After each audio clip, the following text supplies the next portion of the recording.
Hello guys, it's David Vos again, and it is another beautiful day here in Oklahoma. It's really nice, but it is cooling off drastically. You can tell that winter's on its way. Hope you're having a wonderful day where you are. Guys, I have some information today that I think is going to be another one of those blow your mind. It literally, after all the things that I have seen, once you start opening up your eyes and looking around, and this is what I'm finding is that we human beings are easily deceived.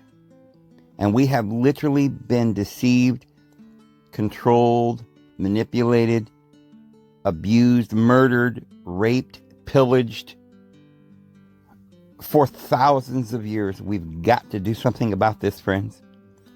And I understand that, theoretically, we can't do anything about it. And this is why I'm so in love with Jesus, because all of the histories of the world, all the ancient narrations of who and why we're here, they're almost identical.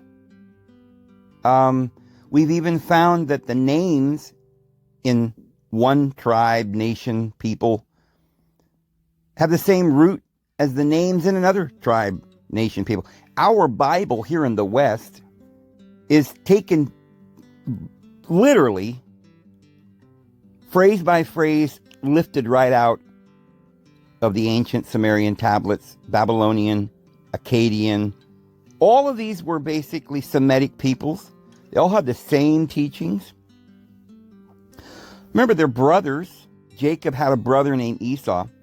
And we've talked about how, Esau made an alliance with the Ishmaelites because Esau married Ishmael's daughter. And so they had a confederation, and they were confederate with the Midians, and they ruled all over the Arabian Peninsula as the children of Abraham. There were, remember, Abraham had several wives, and he had been given the promise of a multitude of nations, and they spread out around the world. We have discussed how we have found here in America mountains with altars on top. We've got ruins all over the Southwest. And in many of these ruins, they're finding Hebrew writing. It's not exactly the exact same Hebrew, but it's almost identical. Interestingly enough, the Book of Mormon tells us that it's supposed to be a history of the American Indian, and it says they are a tribe of Israel. And it predicts everything that we're finding now archaeologically. But this is going to get interesting, the things that I want to tell you, but it's also going to get a little bit perplexing until we can figure out what's really going on here, because the facts, the information about our history is incomprehensible. Except that, well, it's always that way. Whenever, if you've got a mystery, you don't know the answer. So it's a mystery until you find out the answer, and then it becomes very clear. But you see, for thousands of years, we've been noticing more or less like the handwriting on the wall. We've been realizing it's not looking good. But for some reason, and I guess it's because the individuals who write history are our conquerors. And they have lied to us and they've deceived us. And we just constantly think that we're all free here and we're all running around and able to do what we want. And even in I think, small nations, we begin to believe good things about our own nation. Oh, America's so great. Well, you see, there's truth to everything, because I do believe that there is a divine presence, a loving divine presence that's watching out for mankind.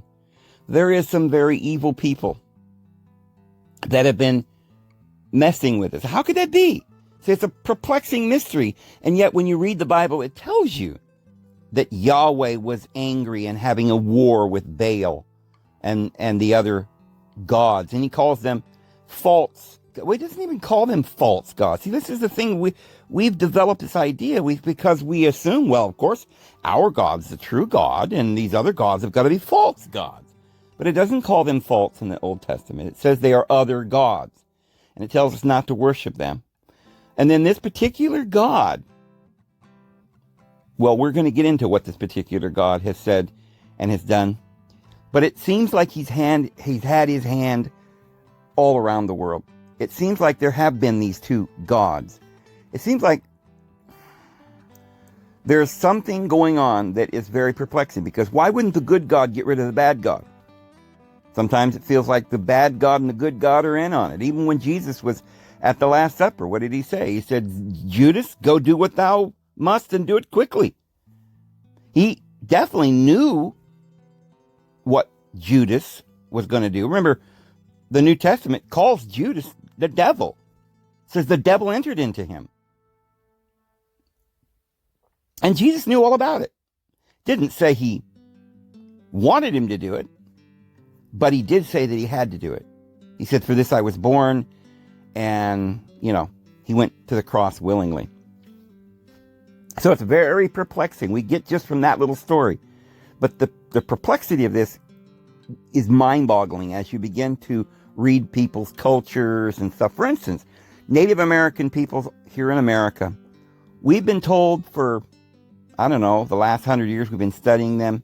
I guess 100 years ago we were told they were savages, right? The natives were savages. And we were even told that they scalped people. Of course, it turns out that that's a lie. It turns out that we were the ones. Well, now, forgive me. We were not the ones. This is another lie. I had nothing to do with it. I'm sure you understand. Who were these people? Well, they were Americans. No, we weren't even from America. So we can't say they were Americans. Well, they were Europeans. Not necessarily. Originally, it was the Spanish. And I've heard some of the natives, the chiefs and the medicine men talk. And they say that they had, at first, when they were, the Navajo talk about the people who came, the first wave of people who came, and they were Spanish. Okay, those are Europeans, but, we don't really know exactly, because, remember, this is something that very few people know. Our history is so clouded in mystery.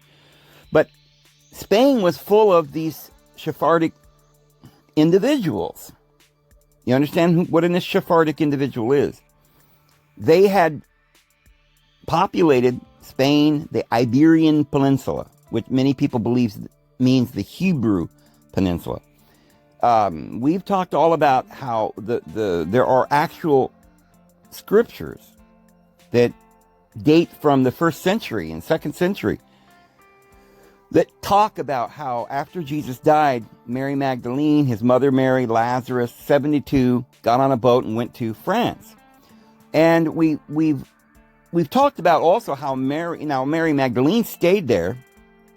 It appears that Lazarus started a kind of a government, a church, or what is a church? A community. But there were others that spread out. And so Joseph of Arimathea, which, remember, Jesus went with him all the time. All those years where we're not sure what Jesus was doing. He was running around traveling with Joseph of Arimathea, which was his uncle. We don't know for sure who Joseph was, but there's a lot of mystery and intrigue here. But the reason that Jesus' uncle, Joseph of Arimathea, who is only spoken of once in the New Testament, the reason he had this boat that, it says he had 10 mines around the world. It appears that he had 10 mines in Peru. So, I don't know if you've ever seen these communities all around the world.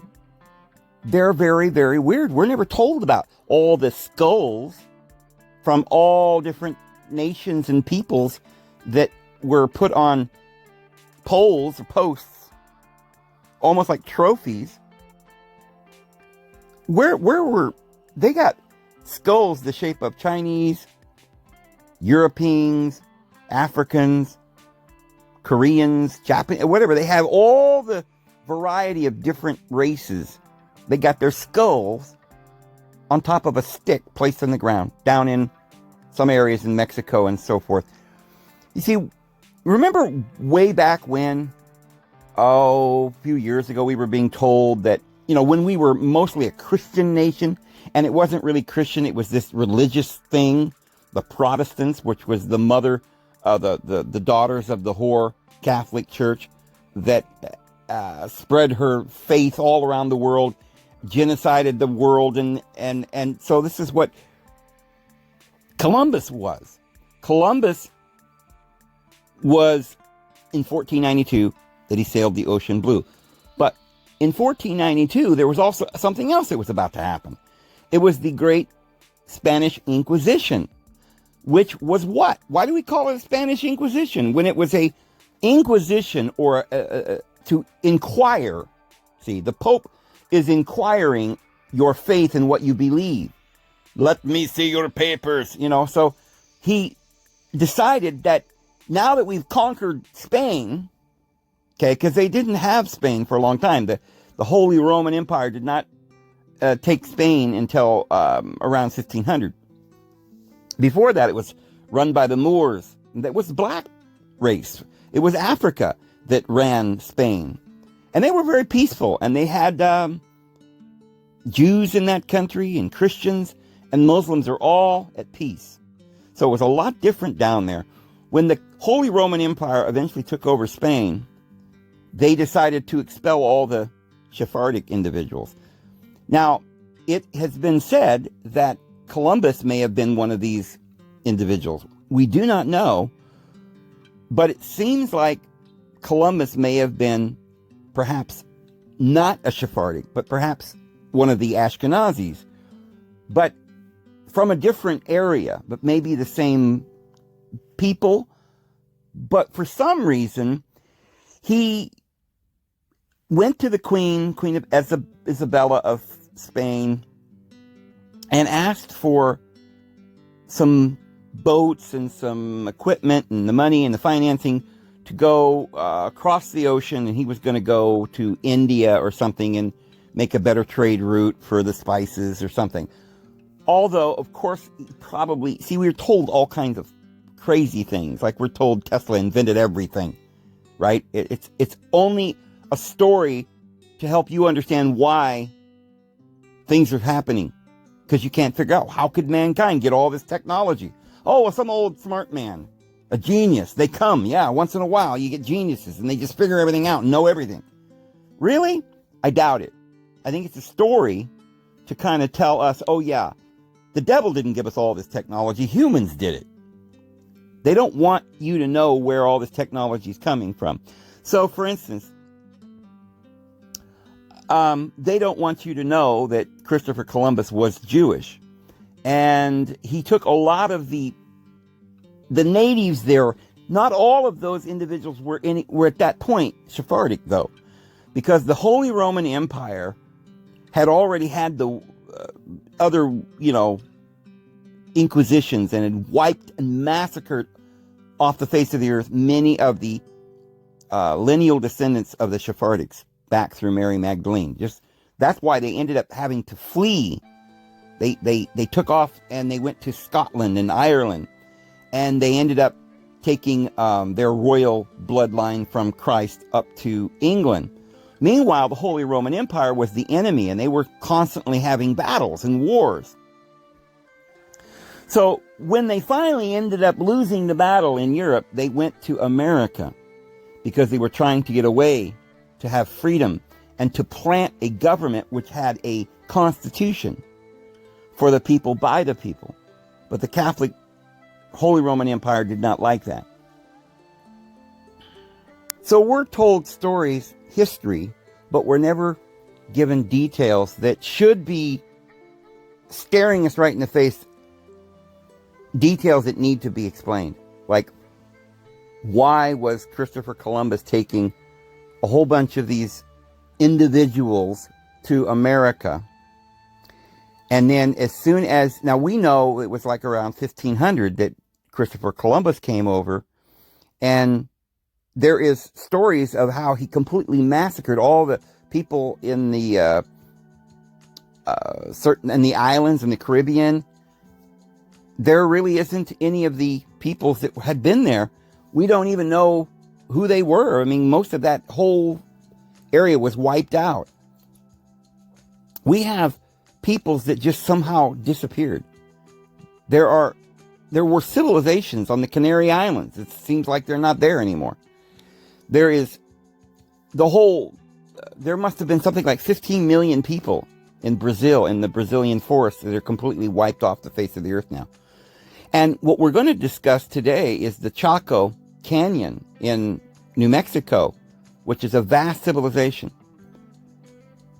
But, so we know, we have these little anomalies, little questions and little thoughts and little parts of history that we kind of know. Okay, Christopher Columbus came to America to conquer, or we're told different stories. He came because he thought it was India.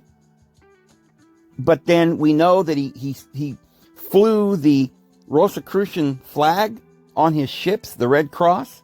But then we find out that they had these maps. They even knew the actual continental coastline of Antarctica. They had maps showing everything about the world and where all the continents were. It seems like these people had been sailing around the world for a long, long time. They had ancient maps that maybe were more accurate than the ones we have today. So I doubt whether they actually were mistaken and thought they were going to India. Who are these people with the Red Cross, right? Well, they work for the Vatican. So if he's Jewish, why is he working for the Vatican? This is the part we're never told. Well, it's because there are two groups of this, we'll call them Hebrews. There are two groups of these individuals that originally we find in our Bibles. One group stayed, remember, these individuals went into captivity to Babylon in 600 BC. When they came out, some of them went back to try and find their original homeland. They ended up going to a place that little south of Syria, south of Lebanon, that we call Palestine today. That probably wasn't the original place that they had, that David and Solomon built the temple. I believe Solomon built the temple down in Egypt, and there is good evidence for that. But after 600 BC, they really kind of lost. Well, we don't know. Mysteries. We say they lost the history of where they were from, but I doubt it. I think they manipulated that, and they went to a different area and just set up a mock history that never existed in the first place. Because I think the Old Testament was written mostly parabolic about this 12 tribes, which aren't what we think they are. There's even a group of people today that claim they are that group. But we can't really say, first of all, it's just one tribe out of the 12. And we can't really say where they lived. We've never found the Solomon's Temple. There are place names for biblical things all around the world. Sometimes people are saying there are more biblical place names in Africa than there are in Palestine. But one thing we know for sure, in the days of Jesus, we have a pretty good idea that they were there. Because you remember, Jesus was 2,000 years ago.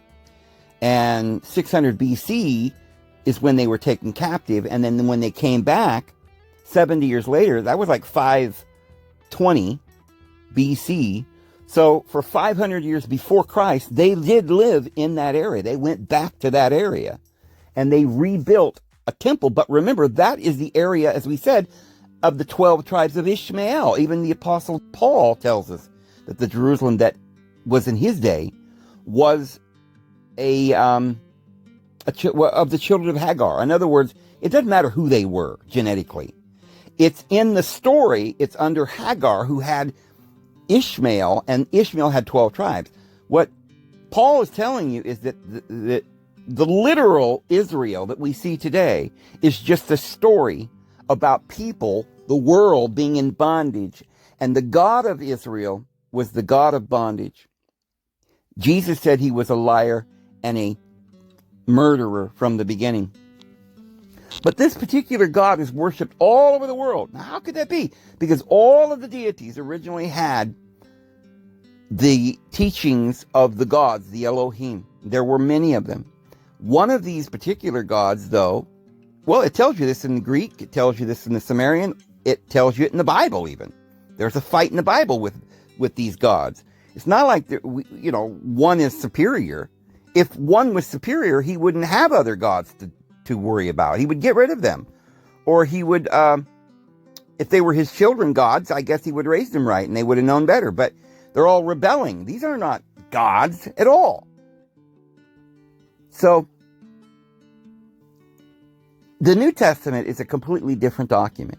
Jesus did not say his father was the same as their father. He said, your father's the devil, and my father's above, and your father's beneath.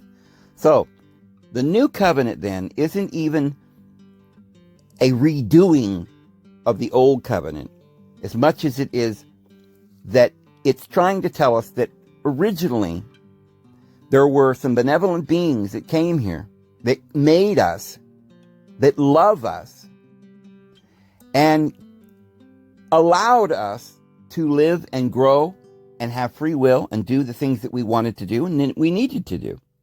And they've been watching over us. But there were some among these deities, and I don't think they have any comparison to our Father in heaven, but you might say, because in the New Testament sometimes they're called angels. In other words, these are beings that are children of the true deity. The true deity is eternal, omniscient, and, it's the universal mind. So they're all manifest from the source. They're not source. And in this universe, there are those creatures that are just babes. They're not full grown and they're ignorant. They don't have all knowledge. Some of them fall into periods of wrongdoing and there's problems on the world and they want to dominate others. And so this God Yahweh said, I am God and there is none else. Because he was blind or because he was proud. But he insisted. He says, I am the God of vengeance, and my name is jealous. And that means that I do not want you to worship or talk to or get any help from or think about or contact. He didn't even want you to contact these other deities. Now, if these other deities were just not deities, had no power, then he wouldn't have been so jealous. So you have to understand there's something real here. And the other thing is that the level of evil that this God Yahweh has shown us that he is involved in. The commandments of genocide and slavery. But we'll get into that. But what I wanted to talk to you guys about today is this God. Remember, he's the God of that more or less built religion, propaganda, armies. He's the one who taught us all the commandments, all the laws, which was designed to keep us in bondage. So all around the world, no matter where you're at, what country, they all understand that there is a story of how we were created, and that one day, every story has every nation has the same story, that one day the Messiah or the good and divine loving Father that loves us and his Son, they're going to come and save us. So we're told that in mysterious language tells about the gods and their fighting and there was a good one and there's a bad one and so many of these nations sometimes would appease the bad God because he would threaten them with hurricanes and earthquakes and violence and disease. This is what Yahweh did, and we'll read about this here in a little while. Yahweh threatened them. He said, if you don't do what I say, I'm going to give you disease. I'm going to make hurricanes and whirlwinds, and I'm going to kill y'all. In fact, he says, I'm going to command you to eat your babies. I'm going to make a sacrificial system whereby if you don't give me your firstborn child, I will murder you. I need control. Now, here's the question. What was Yahweh doing with the firstborn? We'll read you that here in a minute. Many of you Christians think that's not true. Yahweh never asked for the firstborn children. You say, oh, you're talking about Abraham's firstborn. Yeah, Yahweh asked for Abraham to sacrifice his son Isaac. We all know that, but of course, Yahweh was loving and didn't really want him to kill his son. But he was just testing him. But James, the brother of the Lord, says that's impossible. Our Father in heaven never tempts anybody with evil, neither can he be tempted with evil. So he says, never blame the divine being when you're being tempted with evil.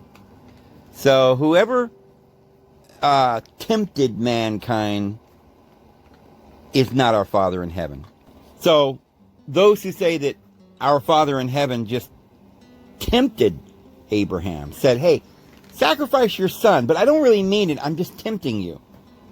That would be impossible. That proves beyond any shadow of a doubt that the one who asked Abraham to sacrifice his son Isaac was not our Father in heaven, not the Father of our Lord Jesus Christ, or the deity of James or the apostles. Well, we've got the story of Jephthah's daughter. We've got the story of kings who sacrificed their firstborn children to build a city several times in the Bible. And we've got Yahweh declaring that is something that he wouldn't put upon them if they would obey him. And that they could somehow substitute their own firstborn son by giving a lamb instead. Now, you might say, oh, well, that's awful loving of him. See, he's a God of love. He didn't want your firstborn son, Dave. He just wants your firstborn sheep. But see, I think there's something different going on here. I think Yahweh had every intention of having the firstborn of all of the animals as well as the humans. But human beings didn't like that.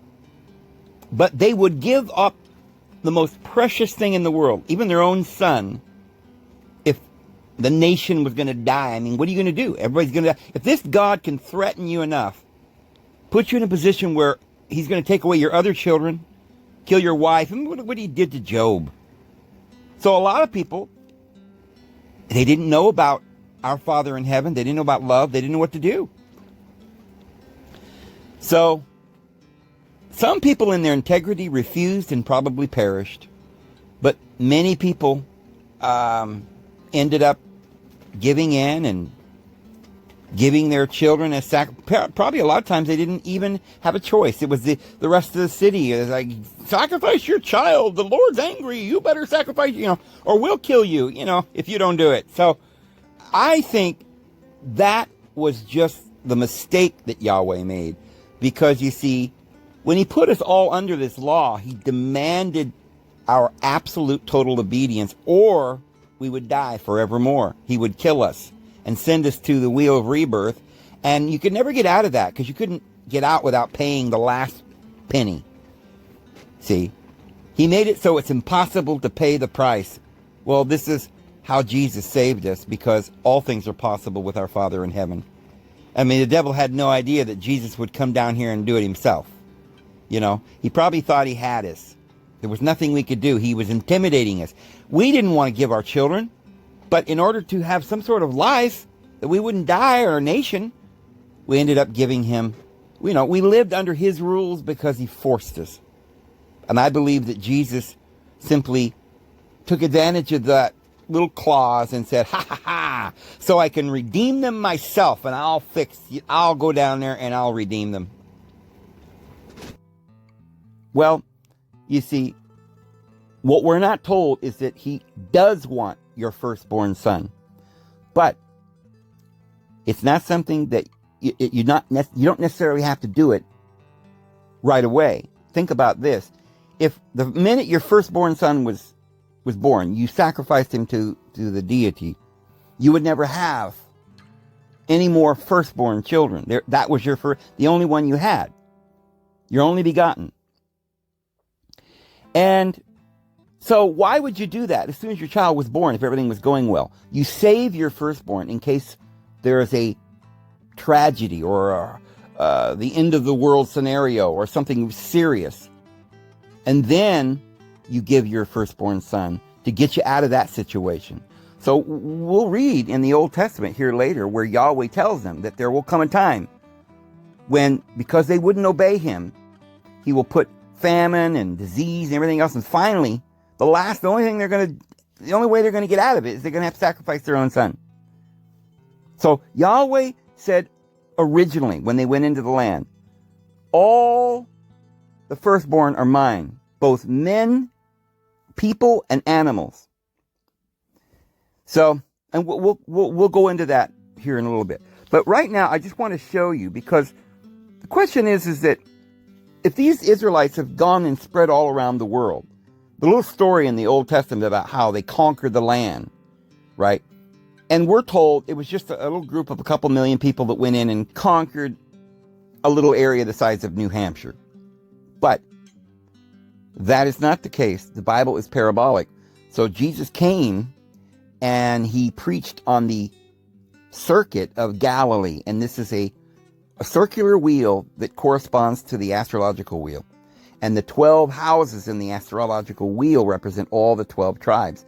And they represent every 4 winds, all the way around in 360 degrees in a circle from a hub. And that hub, which is the geographical center of the continents and the land masses of the world, is there at Cairo. There at the Pyramid of Giza. So we've talked about that in other videos as well. But Jesus didn't just preach to one little nation in the middle of some place on the other side of the world, and you're not one of them. You're not one of the chosen. We're all chosen. And this is why Jesus said, I have other sheep which are not of this fold. When he was standing there talking to the Judeans, he says, them also I must bring. I'm going to go to them as well. And he sent his apostles he says, go not unto anyone except the lost children of the house of Israel. Go nowhere else, but only to the lost children of the house of Israel. You see, because all the people of the world, every nation, tribe, tongue, and people are the lost children of Israel. Because it says, where it was said, you're not my people, there shall be the sons of the living deity, the true and living one. And so they were more or less planted. The Apostle Paul explains it like there is an olive tree. We're all part of the olive tree. And some of the branches are broken off. In other words, they got scattered into the world. We don't know where they went. And in the end, in the latter days, he's going to graft them back into the tree, into the fatness of the root. So they were part of the tree anyway. We're all part of that tree. And if we get lopped off, the Lord still loves us. He's going to come and nurture us and revive us. And this is why he says, I am the vine. Anybody who remains in union with me will live forever. So the vine, or the tree, or the plantation, is the Lord's children, and we're all chosen. So the 12 tribes then aren't there in Palestine. Okay, 10 of them are lost. In other words, they went out and conquered the land.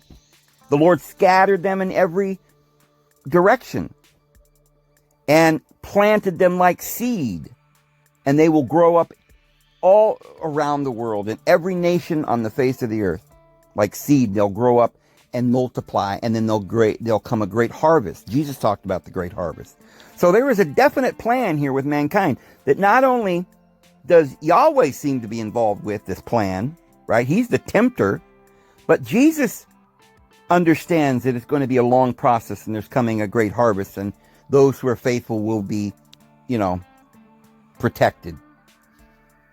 So this is something, the 10 tribes will go all over the world, according to Scripture. And as we said, there are books, there are prophets that have come in the latter days, like Joseph Smith, that say that he was raised up to make known the history of the lost tribes, and one of which was the Native Americans.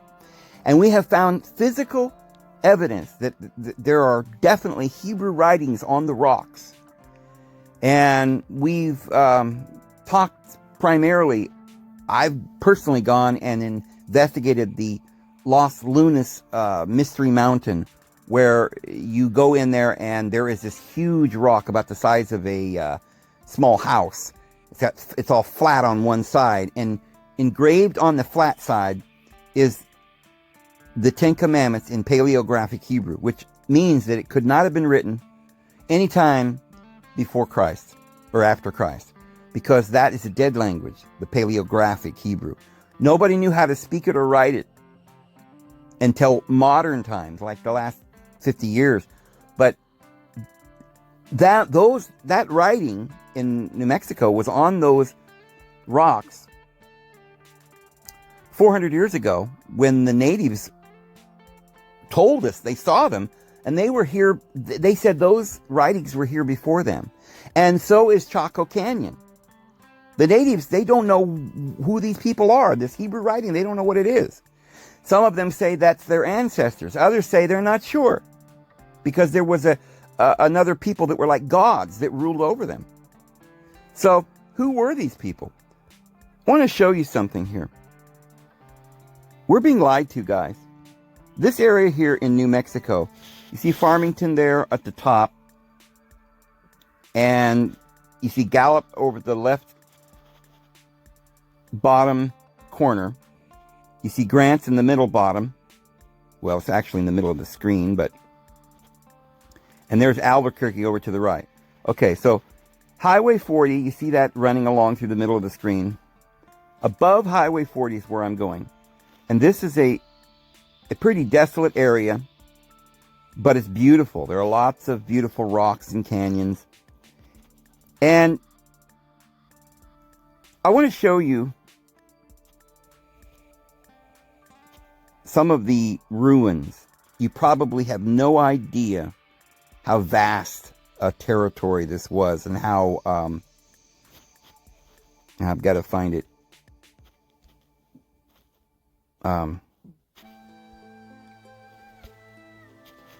It's right here.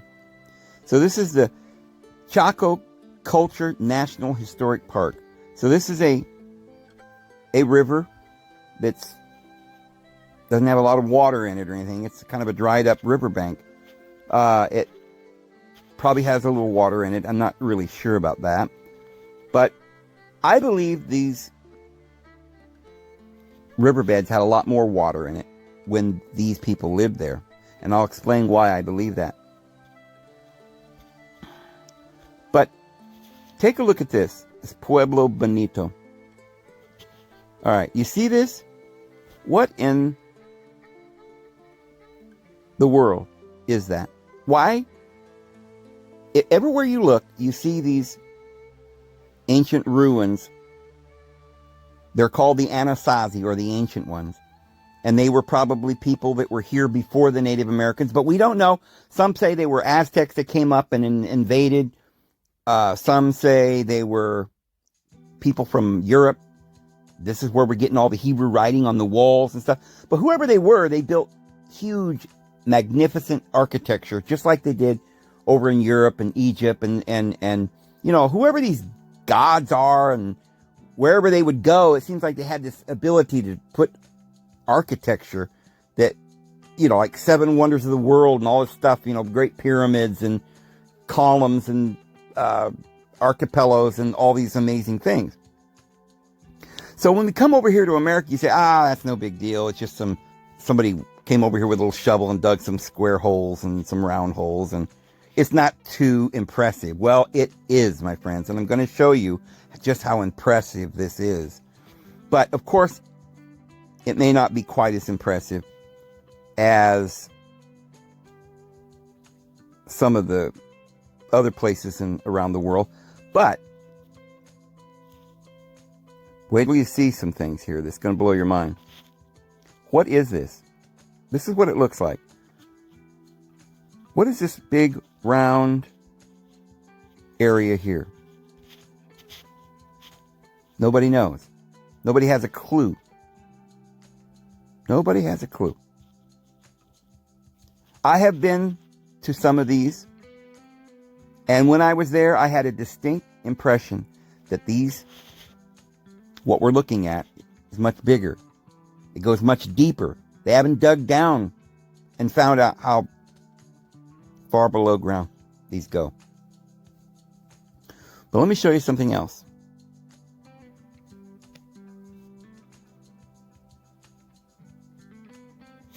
All right. You see that big opening, like a big door right there? All right. That's how they entered into this. They didn't jump off there's no way into this big round pit, but except maybe through these windows.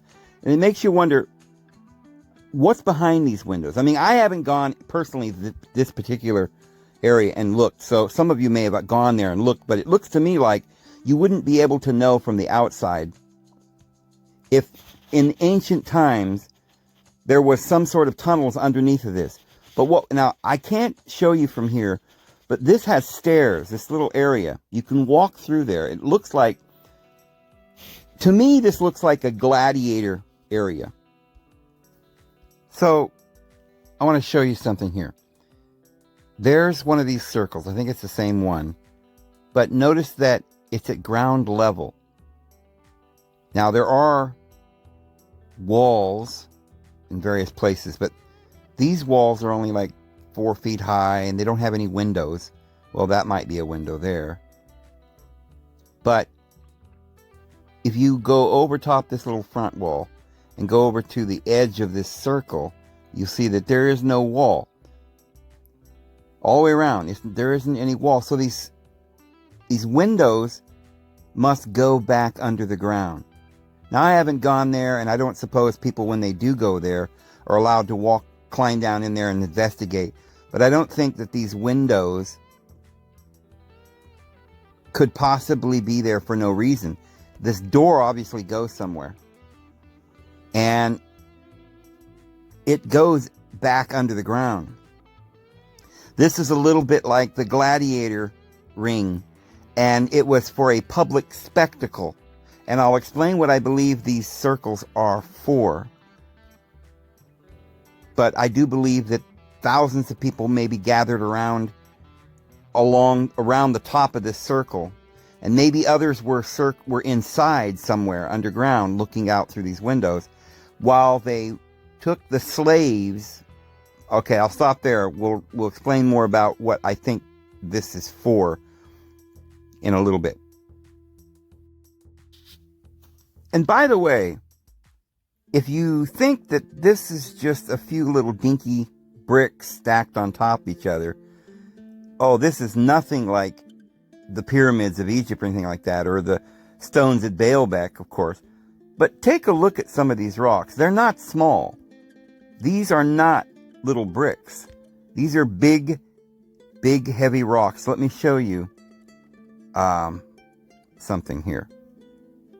This is several stories. Some of these are like 4 or 5 stories. But over here, well, let me pull out here and move from above ground so you can see this. We'll start right there at what looks like stairs. Now take a look at that big rock right there. That may have fallen down from the cliff, but that's a very flat, square-looking rock. All right, I've got to show you the back side here.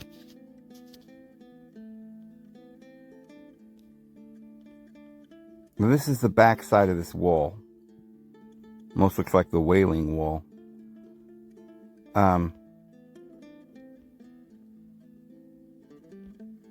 It's pretty amazing. But you might say, well, there's just little bricks. Those aren't very big, those rocks. But take a look at this. I'm still not in the place I need to be. Let's look over here. I think this is the spot.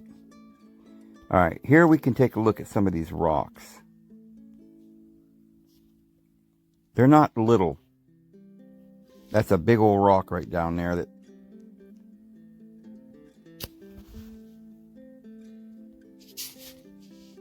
some of these rocks are pretty good size. They're not just little pieces of brick. But this is an edifice for sure.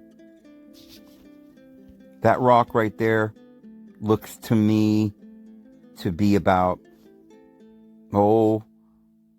probably I couldn't lift one end of it myself. So we're talking about, I'd say at least a ton. And some of the rocks are a lot bigger than that.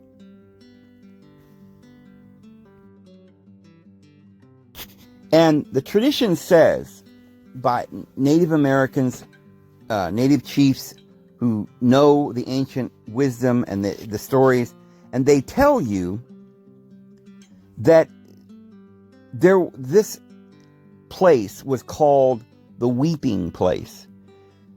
The Navajo are not too happy about this. They don't really identify with the Anasazi. They say that they were slaves to the Anasazi, that they kept them as slaves and killed them and murdered them and manipulated them. And there's a story about one that is called the gambler. It's a word that they say in the native tongue, but in English it translates out to be the gambler, which I find to be very ironic because Native Americans today have been sort of commandeered by the government of the United States to have all these casinos or gambling places. And it is literally taking away their spirit, because while they're making some money with the gambling, the governments are making more, and it is taking their children and their lives and their minds. And the chiefs are telling them we shouldn't be doing this. But this is a reoccurring theme. Somebody had come to these people. Yes, they were peaceful people. The native shamans will tell you stories and explain to you just how important it was to the Navajo and to the Hopi and the Zuni and these individuals, how important it was to be at peace, to never take anyone as a slave. This was something that they have carried down through the generations and have told their children. They've taught them about love. They've taught them about sharing, giving, doing good unto others. So who were these individuals that came to this? They claim that this was started in something like 826 AD. And then these people just vanished somewhere around 1150, 1200 AD. Which is interesting because the Tahoe people, which is over near on the Mississippi, just south of St. Louis, there's a great big pyramid there, about the size of the one in Egypt. But very few people even know about the pyramid on the Mississippi. And until recently, very few people even knew about Chaco Canyon. But this is a fascinating culture. And so the people over there on the Mississippi, it says that civilization probably had about 1 million people or something, and they are now, of course, gone. But they said they must have disappeared around the year 1500, which again is about the time that Columbus came over here. Why, if Columbus was one of these individuals from this tribe, and that's why we've got Hebrew writing all over the country, why is it that he wanted to wipe these people off the face of the earth? Because we find out that it was the Spanish that came over that was doing the scalping, not the natives. Later on, the natives ended up having to defend themselves, and so maybe they did do some things like that after they had been abused and pillaged and raped. But, so when these people came over here, what were they doing? Why did they build this? I want to show you just how big this is. So that's Pueblo Bonito. Look at over here. Del Arroyo. And what is that? There's always these round areas and then a bunch of square areas. And in many of these, some of these little compartments aren't even big enough. You couldn't live in them. It can't possibly be apartments. They've already given up on that concept. But I'm going to show you that these little round circles and these little squares, whatever this is, are almost always lining a canyon. And we'll see more of them up in Colorado. Exactly the same people made this over probably an area of a couple thousand miles in here. I don't think people realize just how vast this civilization was. But let's take a look. Here's a little one.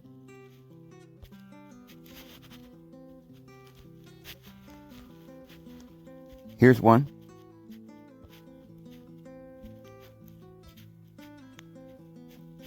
You see the ruins there?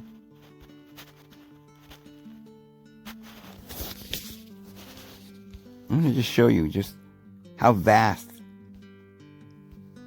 So down this way you've got Chetro Kettle.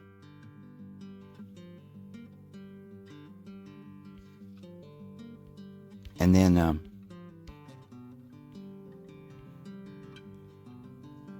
here's a little one here. Hongo Pavi. Now, I don't know where... I don't believe these were the original names for sure, because most of these are modern, like Spanish words. Una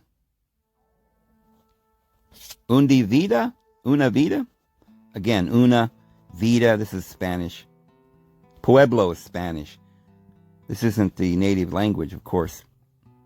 But you see, these little walls, that's why you're seeing all the shadows. These are rock walls. Well, you can imagine that 1,000 years ago, these walls were higher and longer, and they were more complete, and they went all the way up and down this. Look at this little stairway here, going into a circular area. What is this? Would they have theaters up and down through here? They all filed into an amphitheater and listened. You know, what were they, very cultural or what?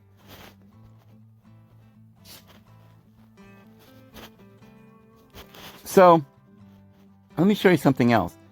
These are the ones that they mark in the desert, and people go and look at them and take pictures. And those are the ones that they tell you about. Let me show you some others. Just out in the middle of nowhere. Take a look at this. Up from this area, Pueblo Bonito, up on the plateau above it. What's that? Nobody's done any excavating. It's still buried in the sand. That's the way it was. Until eventually some people found it and started digging around and saying, hey, there's some ancient ruins here. Well, you can just imagine how many there might be. There's a little one here. They all have a little round area, see right there? It's got a little raised area in the middle of that round spot, and then these walls.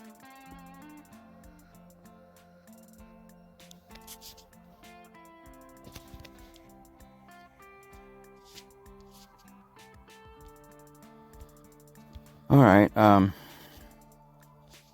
here's a bump. There's something under there. Oh, little compartments and stuff. I mean, you'd think that they must be living in them, or else why are they building them? But that's not why they built them. I'll tell you what I believe these things are. I've been very, very, very fascinated with this for a long time. I've done a lot of research, and I don't think anybody understands what all this is. But we're going to get to the bottom of it, guys, because these lines are all over. Suffice it to say that throughout this whole area is a vast city. It's just hundreds of miles looking at ruins that you can barely see. And you have to imagine just what it was perhaps like. They say there was roads that goes all the way from here straight up north up into Colorado. Take a look at this.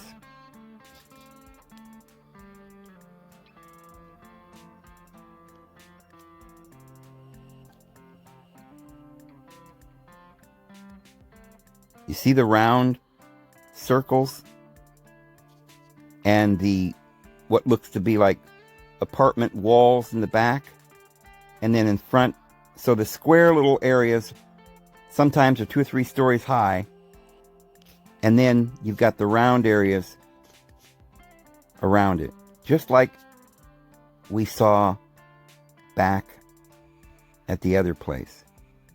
I've been to this particular place. There is a stairway you walk down here and you wind around. It's a really neat place to visit. But what's interesting is that this is one of the major ones that you go and visit, but down the canyon there's a lot of these. Some of them have been destroyed over the years, but you know that they used to be just like the other ones. Look at this. This one here is pretty much gone, but it used to be a little town or a little verde or whatever they call these things, a little ruins. And they're all over the place, up and down the canyons. You know, you'll find these. You have to ask yourself, why were they building these? This is very steep.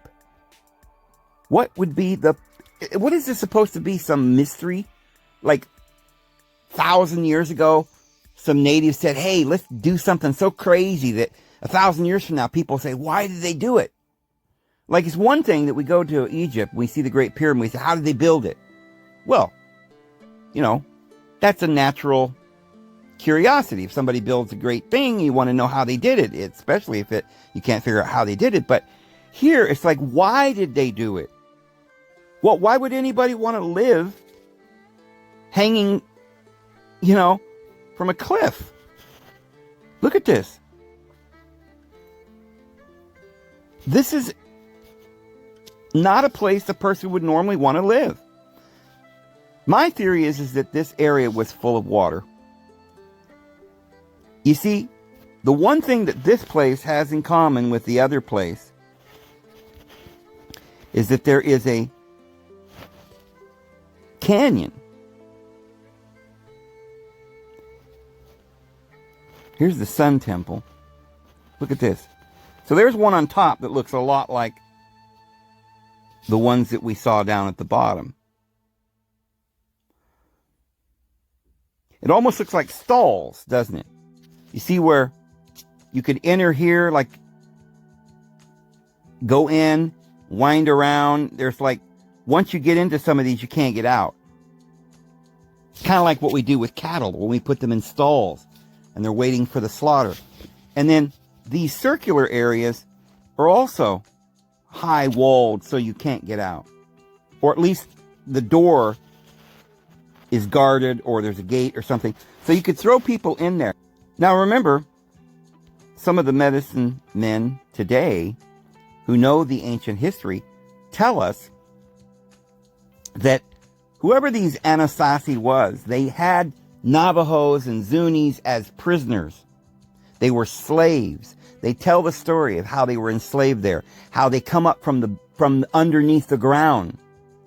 They lived under the ground. Some of them were taken, they said, under the ground by these beings.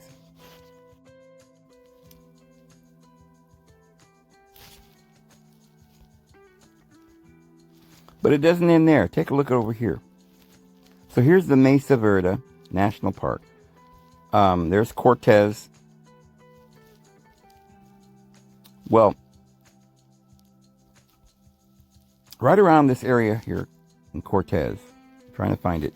Right up through here in Colorado. It's called the Canyons of the Ancients National Monument. If you start looking around in this area, you will find some crazy stuff.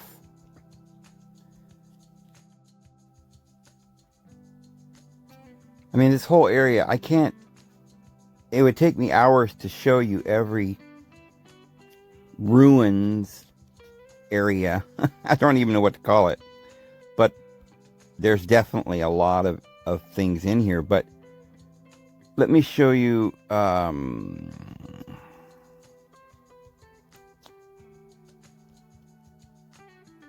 some, look at this, just as an example.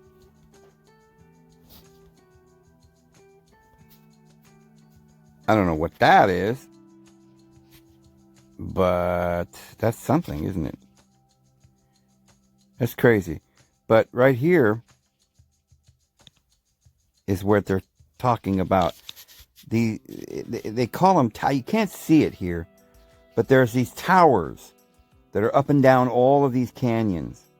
It's just thick through here with these towers. I don't know what that is.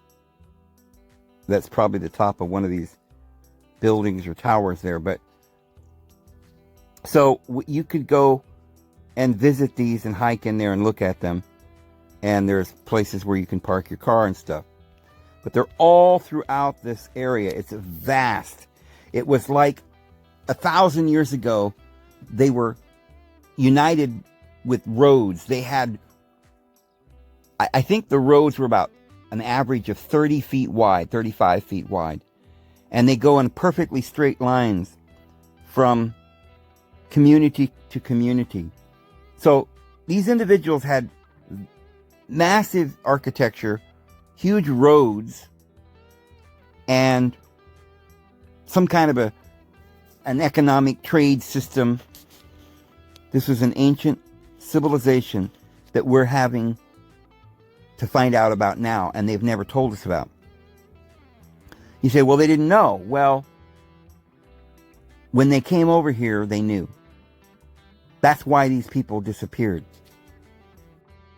So I want to tell you about what was actually going on here. We do know, this is a picture of Mexico and Mexico City, and you can go down there and see some of the very same things going on up here. And this goes on down in South American Peru and the Mayans and so forth. And you see the very signs of human sacrifices. They tell you right on their walls that they sacrifice humans to the gods. There's no question. All scholars and archaeologists and everybody who's gone down there to take a look and knows anything about it knows and understands that Aztecs and certain ones down in Peru did have human sacrifice, not just animal sacrifices. And so many of these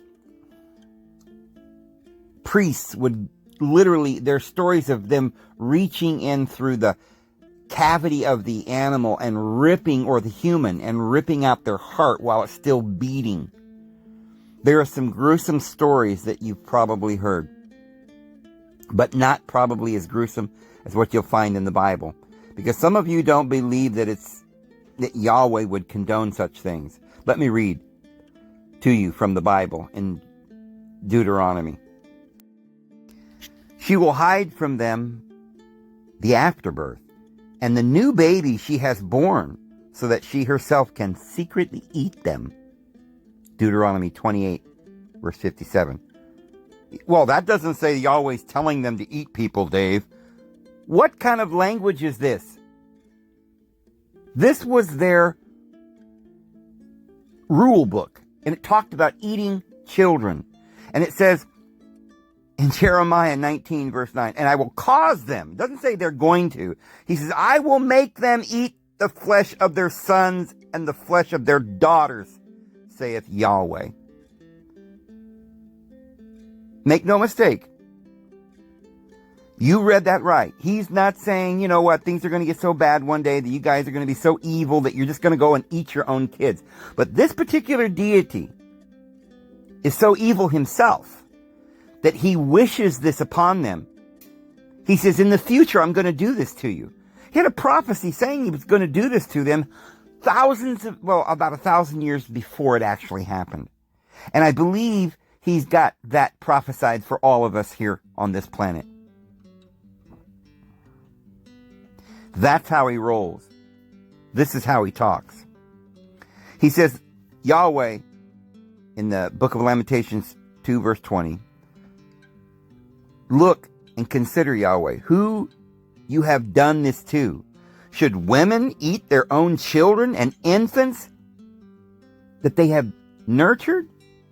See, somebody's asking Yahweh, what kind of a deity are you? And he says, you shall, and he's not saying it will happen because, you guys are bad, but he says, I'm going to do this to you.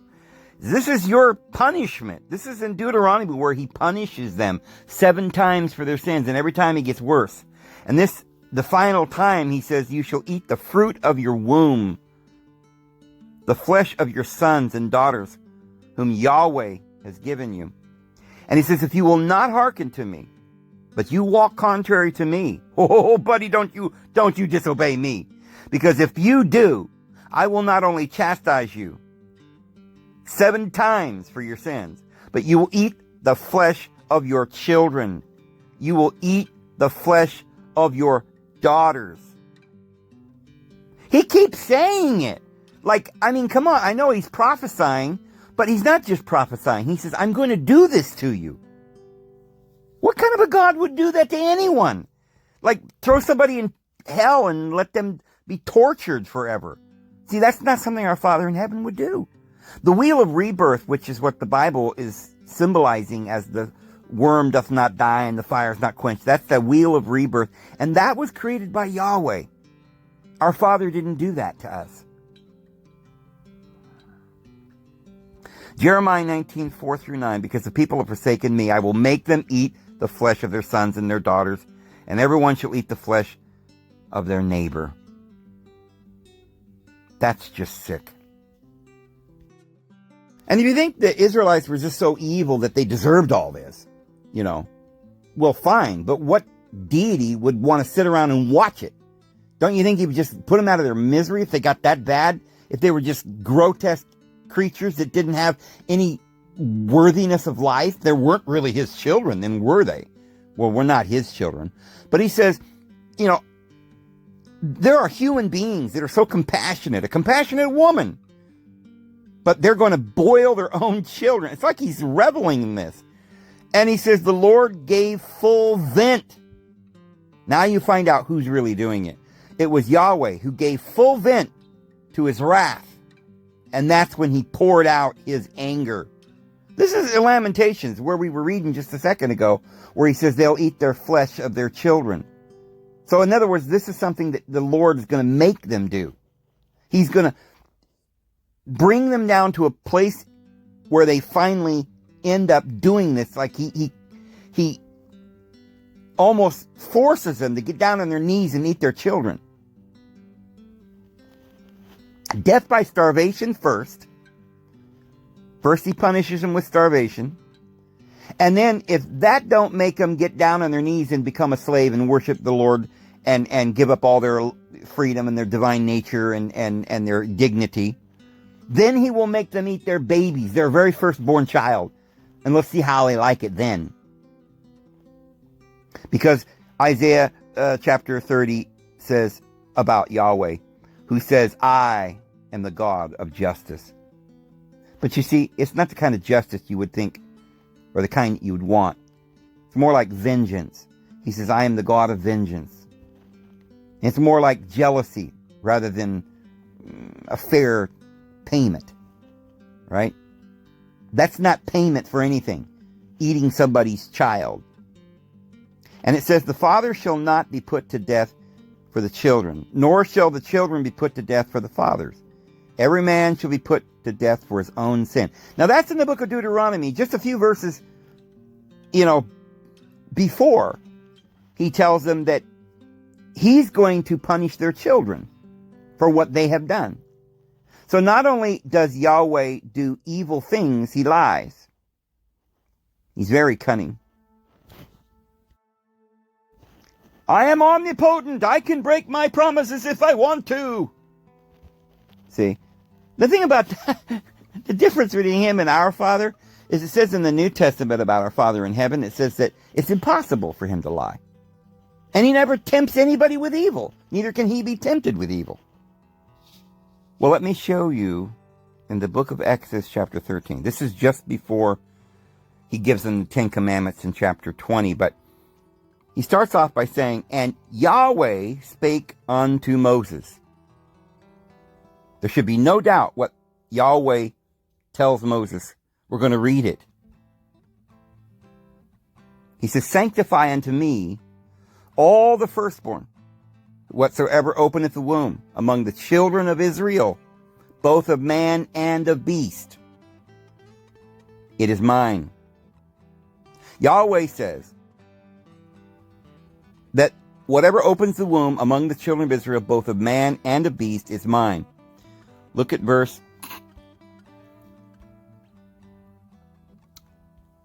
12. And thou shalt set apart unto the Lord, Yahweh, all that open the matrix, or the womb, and every firstling that cometh of a beast which thou hast, the males shall be the Lord's.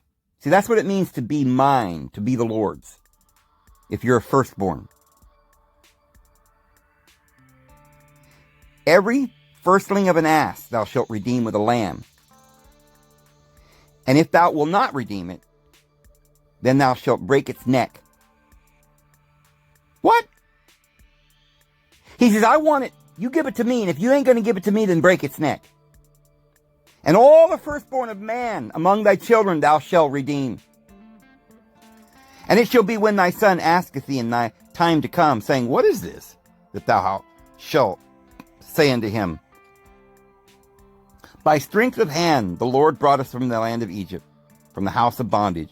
And it came to pass when Pharaoh would hardly let us go, that Yahweh slew all the firstborn in the land of Egypt, both the firstborn of man and the firstborn of beast. Therefore I am making the sacrifice to Yahweh, all that opens the womb, being males. But all the firstborn of my children I redeem. And you ready for this, guys? I think you should sit down. Okay? Maybe put your seatbelt on, but I'm telling you, this is going to be really rough. For those of you who don't know this already. But he says, in verse 16, and it shall be for a token upon thine hand, on your hand, and a frontlet between thine eyes, and upon thy forehead. For by the strength of hand, Yahweh brought us forth out of Egypt. You see, you had to get a mark or a token or a sign, a mark upon your hand or your forehead in order to get out and be saved. Because Yahweh was killing all these little children, and he was going to wipe man and send down plagues upon them. That's what the book of Revelation is about, friends. It's about the fact that the Lord Yahweh is angry, and he's going to send, in his wrath, he's going to send plagues upon this earth. Same thing he did with the Egyptians, and what he told Israel. He says, I will not give you any of the diseases that I have in my little pouch. I've got a little bag of diseases. Oh, they'll kill you and they'll torture you too. Oh, I love them. But if you don't want to have any of these diseases, give me your firstborn. And write down my laws upon your hand and your forehead. This is a sign that you're obedient, that you're compliant. So I have a question for you guys. When Yahweh asked the Israelites for their sheep and their firstborn bull and their firstborn pigeon, and their first fruits, What did he want them to do? I will show you. I'm not even going to show it to you because I've showed you these verses before and you can look them up yourself. But when Yahweh says to sacrifice an animal, it isn't just burning it up in the smoke, and it goes up into the air and it's gone. What would be the point of burning and consuming animals into smoke? Why would that make Yahweh happy? And if he wanted wheat, why didn't they just why don't they just burn the field? That's a sacrifice. But no, they made bread and then they served it to him. Because it tells you in the Bible that Yahweh sat and ate and drank. It says that Abraham went out and sacrificed some cows and fed it to Yahweh, and Yahweh sat down and ate it with him. It says that the 72 elders and Moses sat down and ate with Yahweh. And it says that when they would sacrifice these offerings, it was a sweet-smelling odor in his nostrils. In other words, he smelled it, and it smelled so good. And that's why he said, it's mine. All of these gods, they sacrificed animals to. They would have great big statues, and they would put the meal under the statue, and a hand would come and whoosh, take it. Or sometimes the priests were allowed to go back behind the curtain and feed the gods. Friends, read the Old Testament. They gave the sheep. They gave the best part of the sheep to Yahweh. The liver, the blood. Yeah, Yahweh ate the blood. He drank the blood. And he ate the fatty pieces. Remember when Cain and Abel brought their offerings to Yahweh? Well, Abel brought his fatty pieces, which is the liver, the heart, the kidney, and those are the organs, the organ meat. And that was acceptable. But Cain brought vegetables and Yahweh wasn't happy. So Yahweh made a law that you could eat meat, and that if you were going to do that, you had to share with the Lord, and the best parts went to the Lord, and the front shank went to the priest, and you got to eat the rest of it. It was a communion sacrifice. They shared it. The Apostle Paul says is that when we sit down at the table, we sit down at the table of the Lord, and we share and commune with him. And we're eating the body of the Lord. But that's symbolic. Because, you see, the law was given by Yahweh. The only way out of here is to satisfy the law. And this is why Jesus died. It had to be done. It was the only way to free us from the contract.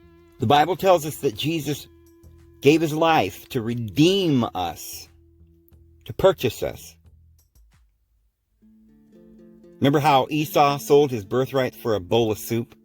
Well, Yahweh sold all of us to torture and murder Jesus Christ. But our Father in heaven knew that we were worth it. We were his children. He loved us. He would do anything for us. So Jesus did not purchase us from his own Father. Jesus tells us his Father is love. And is not partial. Doesn't keep account of our injuries. But just loves everybody. And he's merciful. And loving and kind. And he's not willing that any should perish. But my question was, the reason that they would sacrifice animals is to eat them. So why do you suppose they were giving their firstborn child to Yahweh? Well, friends, I believe that there was cannibalism going on. And this is what was going on with the Anasazi over here. It's in the Native American legends. They'll tell you what happened. And I believe that this is what the book of Revelation is talking about. This is what we're going through in this great tribulation. But everybody who's in Jesus has already accepted Christ. We're not under any condemnation. We're not appointed into the wrath. And that's why we got to tell everybody the good news, friends. Anyway, I'm David Vos. I'm going to go ahead and go. We'll see you tomorrow. Have a good one.